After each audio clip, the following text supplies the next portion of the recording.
श्रोते हो, नमस्ते. आपल्या सर्वांना शुभ दिवस. श्रोते हो, खिशातून 50ची नोट जरी पडली तरी कावरा पावरा आणि बेचैन होणारा माणूस. 50 वर्ष उलटले तरी परिवर्तन येत नाही. तो बिनधास्तच वागत राहतो. आपल्याला माहिती आहे, स्मशानभूमीची सुरक्षा तपासणी ही किती कडक आणि मजबूत असते. आणि पैसा ही तर फार दूरची गोष्ट आहे.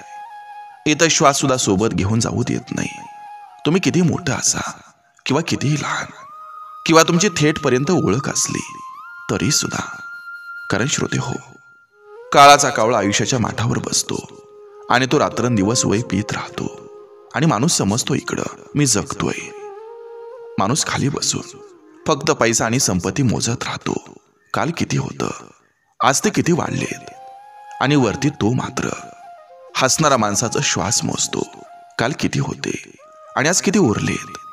म्हणून श्रोते हो, उरलेलं आयुष्य हे अवशेष बनण्यापूर्वी त्याला विशेष बनवूया. श्रोते हो, पासबुक आणि श्वासबुक हे दोन्ही रिकाम असल्यास भरावं लागत असतात. पासबुकात रक्कम आणि श्वासबुकात फक्त सत्कर्म. म्हणून श्रोते हो, एकमेकांचा आदर करा, चुका विसरा, अहंकार टाळा. आयुष्य आहे तोपर्यंत आपण सगळ्यांनी हसत घालवूया.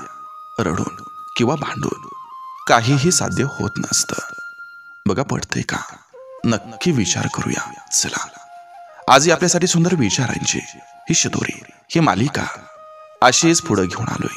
चला, करूया सुरुवात सुंदर विचारांना, सुंदर सुविचारांना.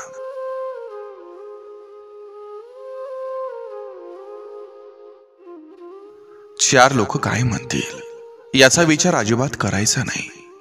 कारण त्या 4 लोकांमध्ये 3 तर आपल्या जवळचे असतात. भावना क्षमाशील असते, तर अहंकार मात्र एक घाव 2 तुकडे करून मोकळा होतो. प्रामाणिक नाती जपणारी लोक ही जास्त रडतात. लोक खरं मनात बोलतात आणि खोटं जगाला ओरडून सांगतात.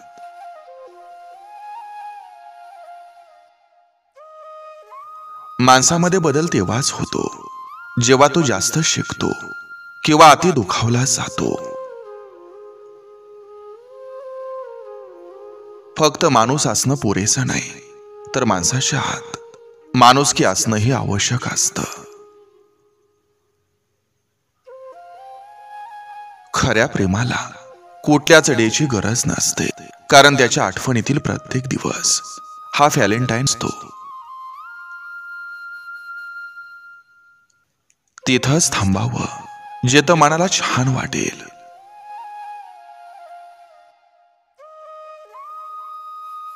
नशिबात नसलेल्या व्यक्तीला पाहून आनंदी होणं हे सुद्धा एक प्रेमच असतं.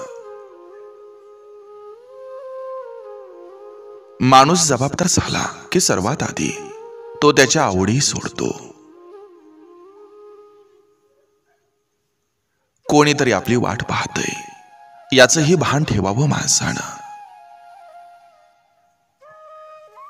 प्रत्येकाची एक कथा आणि व्यथा असते. कोणी सांगतं तर कोणी सांगत नाही. प्रेम हे एकाच व्यक्तीवर असावं, पण निस्वार्थ असावं.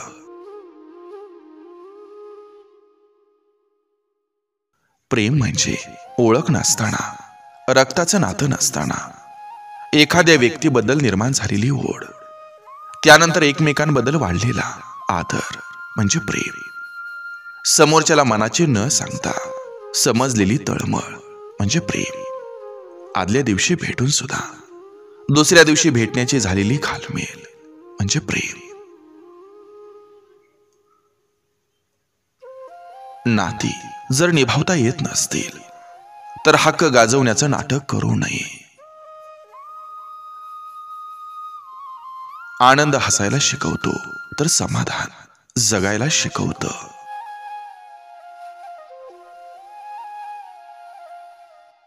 नशीब सुद्धा आपल्या समोर हारायला तयार असतं. फक्त आपली मानसिकता जिंकायची असली पाहिजे.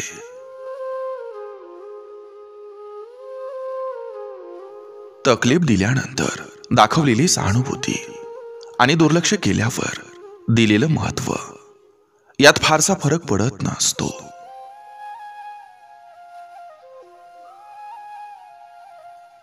बाईचं आयुष्य एका घरी जन्मून दुसऱ्या घरचे व्हावं लागतं.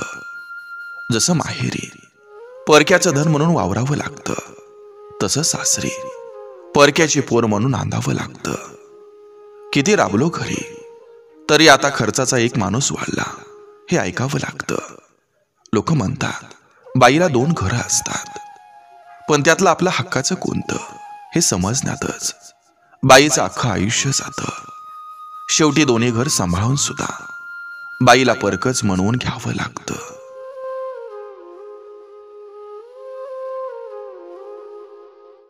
माणसं जपायची असतात, ते वापरायची नसतात.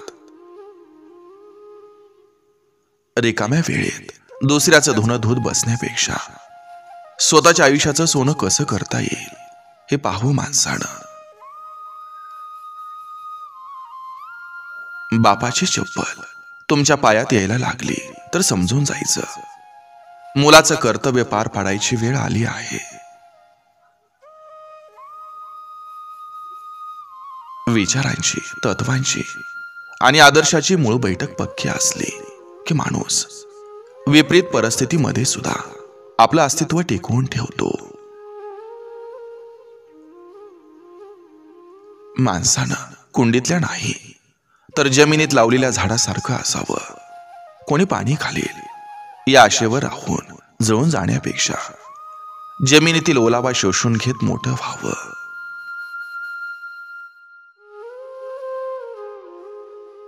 मन फार विचित्र असतं.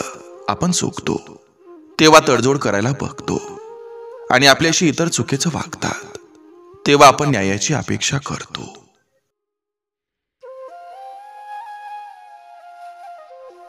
आयुष्यात वाया घालवलेला वेळ आपलं नेहमी भविष्य धोक्यात आणत असतं. मानसिक शांती असेल तरच सगळं काही गोड वाटतं, नाही तर धनाच्या राशीवर लोळून सुद्धा ते टोचायला लागते. शरीर सुंदर असो किंवा नसो, पण शब्द सुंदर असलं पाहिजे, कारण लोक चेहरा विसरतात पण शब्दांना नाहीत विसरत. वैचारिक मतभेद हे किती असले तरी वय आणि शब्दांची मर्यादा कायम राखली पाहिजे.